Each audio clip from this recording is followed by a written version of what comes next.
Hallelujah. सभी लोगों को मेरी तरफ से जय मसीह की। परमेश्वर आप सभी को बहुत आशीष दे और विश्वास में आगे बढ़ाए।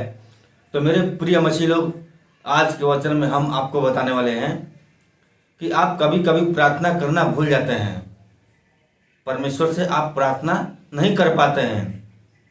कभी कभी आप भूल जाते हैं। क्यों भूल जाते हैं?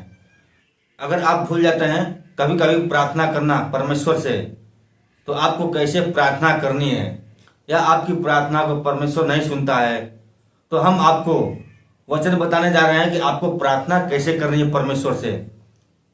मैं गारंटी दे रहा हूं, परमेश्वर आपकी प्रार्थना को जरूर सुनेगा। अगर आप बिना छल कपट के, बिना लालच के प्रार्थना करेंगे तो परमेश्वर आपकी प्रार्थना को जरूर सुनेगा। तो आप कभी कभी प्रार्थना करना भूल जाते हैं, तो आइए हम आपको वचन के द्वारा बताने जा रहे हैं कि आपको परमेश्वर से प्रार्थना कैसे करनी है। इस तरह प्रार्थना करना न भूलें। तो हमने इस कॉपी पे लिखा हुआ है परमेश्वर का वचन। तो पूरे ध्यान से आप वीडियो को एंड तक देखिएगा, तभी आप प्रार्थना कर पाओगे कि परमेश्वर से कैसे प्रार्थना करनी चाहिए। तो आइए हम आपको प्रार्थना कैसे करनी है बताने जा रहे हैं। यहाँ पे लिखा हुआ है, हे प्रभु कृपया मुझे क्षमा करें। हे प्रभु कृपया मुझे क्षमा करें। मैं पूर्ण नहीं हूँ, मैं एक पापी हूँ। कभी कभी मैं प्रार्थना करना भूल जाता हूँ। तो आपको इस तरह बोलनी है वचन में प्रार्थना करते टाइम, कि आप प्रार्थना जब करना भूल जाते हैं कभी कभी, तो इस तरह आपको बोलनी है कि हे प्रभु मैं पापी हूँ, क्योंकि मैं कभी कभी प्रार्थना करना भूल जाता हूँ या भूल जाती हूँ। तो अपने पापों को स्वीकार करना है, अपने अपराधों को स्वीकार करना है परमेश्वर के आगे। और आगे देखिए वचन में क्या लिखा हुआ है, कभी कभी मैं आभारी होना भूल जाता हूँ। कभी कभी मैं आभारी होना भूल जाता हूँ, और कभी कभी मैं अपना धैर्य खो देता हूँ। कभी कभी इंसान अपना धैर्य खो देता है, लालच के चक्कर में, पाप करने के चक्कर में अपना धैर्य, अपना विचार, अपना मन खो देता है मनुष्य। इसीलिए वो पाप में जाता है, परमेश्वर उसकी प्रार्थना को नहीं सुनता है। कितने मसीह लोग हैं कि परमेश्वर को मानते तो हैं, लेकिन विश्वास के साथ नहीं रहते। कभी कभी उनके मन में पाप आता है, इसी के द्वारा शैतान उनके ऊपर हमला करता है। तो आपको ऐसा नहीं करनी है। आप परमेश्वर पे विश्वास करते हो तो परमेश्वर के वचन के अनुसार चलो। तुम्हारे जीवन में कभी भी संकट, कभी भी बीमारी नहीं आने देगा यहोवा परमेश्वर। और आगे देखिए वचन में, लेकिन मैं जानता हूं हे प्रभु कि आप मेरी हर छोटी बड़ी हरकत को देखते हैं। आपको पता होना चाहिए कि परमेश्वर तुम्हारी छोटी बड़ी हरकतों को देखता है। यह मत भूलना कि परमेश्वर तुम्हें नहीं देख रहा है। वो हर वक्त तुम्हारे ऊपर नजर रहती है कि हमारा बेटा, हमारा बेटी क्या कर रहा है। तुम्हारे मन को वो जांचता है, परखता है। तुम्हारे मन में क्या चल रहा है, क्या नहीं चल रहा है, वो सब कुछ देखता है। तो अपनी आदत को सुधारो, अपने जीवन को बदलो, तभी परमेश्वर तुम्हारी प्रार्थना को सुनेगा, स्वीकार करेगा, तुम्हें हर अपराधों से, पापों से बचाएगा। अपनी हरकत को सुधारो। परमेश्वर तुम्हें देख रहा है, तुम कहाँ जा रहे हो, क्या कर रहे हो, क्या नहीं कर रहे हो। तुम्हारे ऊपर नजर उसकी रहती है। तो ये मत भूलना, अगर कोई भी गलत काम कर रहे हो तो ध्यान देना कि परमेश्वर तुम्हें देख रहा है। कोई भी काम करने से पहले सोच लेना, परमेश्वर को याद कर लेना, तब वो काम करना। आगे देखिए वचन में, मुझे हमेशा नए सिरे से शुरुआत करने का मौका देने के लिए आपका धन्यवाद।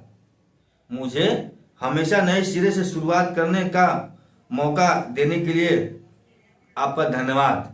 यानी कि आप कोई भी नए काम शुरुआत कर रहे हैं, परमेश्वर उस काम में आपका मदद कर रहा है, सहायता कर रहा है, तो उसका धन्यवाद करना चाहिए। क्योंकि परमेश्वर के सहायता से ही तुम आगे बढ़ रहे हो, तुम्हारा काम पूरा हो रहा है। तो उसका धन्यवाद करना तुम्हें नहीं भूलना है। परमेश्वर को याद करना है, क्योंकि परमेश्वर के सहारे ही तुम चल रहे हो।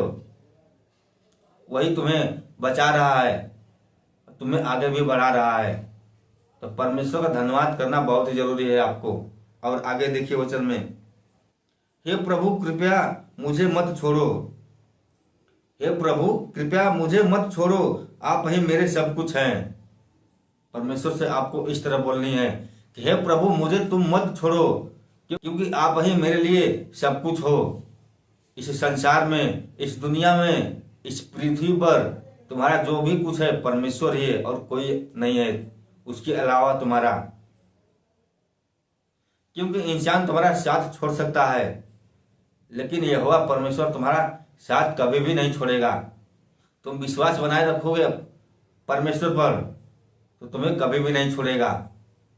और आगे देखिए वचन में, अगर आप परमेश्वर से प्यार करते हैं, अगर आप परमेश्वर से प्यार करते हैं और उनसे शर्मिंदा नहीं हो तो, अगर आप परमेश्वर से प्यार करते हैं और उनसे शर्मिंदा नहीं हैं तो कृपया उनका धन्यवाद करने में मेरे साथ शामिल हैं। आमीन। अगर आप परमेश्वर से प्यार करते हैं, अगर आप परमेश्वर से प्यार करते हैं और उनसे शर्मिंदा नहीं है तो कृपया उनका धन्यवाद करने में साथ शामिल हों। परमेश्वर से आप प्यार करते हैं, विश्वास करते हैं तो शर्मिंदा तुम्हें नहीं होना है। अगर तुम पाप नहीं कर रहे हो, व्यभिचार नहीं कर रहे हो, कोई गलत काम नहीं कर रहे हो तो तुम शर्मिंदा मत हो परमेश्वर के आगे, क्योंकि तुम परमेश्वर का बनाया हुआ पुत्र हो। तुम निस्वार्थ होकर प्रार्थना करते हो, तुम कोई भी गलत काम नहीं करते हो, तो शर्मिंदा कभी भी मत होना परमेश्वर के आगे। अपने अपराधों को स्वीकार करना, जो भी गलत काम किए हो, जो भी पाप किए हो, अपने अपराधों से परमेश्वर से क्षमा जरूर मांगना। तो मैंने आपको बताया कि प्रार्थना कैसे करनी है परमेश्वर के आगे। आप कभी कभी प्रार्थना करना भूल जाते हैं, तो इस तरह आपको प्रार्थना करनी है। परमेश्वर तुम्हारे अपराधों को, तुम्हारे पापों को क्षमा कर देगा। तो चलिए बस आज के लिए इतना ही। अगर ये परमेश्वर का वचन आपको अच्छा लगा हो तो वीडियो को लाइक जरूर करना और कमेंट में आमीन भी लिखना। अगर आप हमारे चैनल पर पहली बार आए हैं तो हमारे चैनल को भी सब्सक्राइब जरूर कर लेना।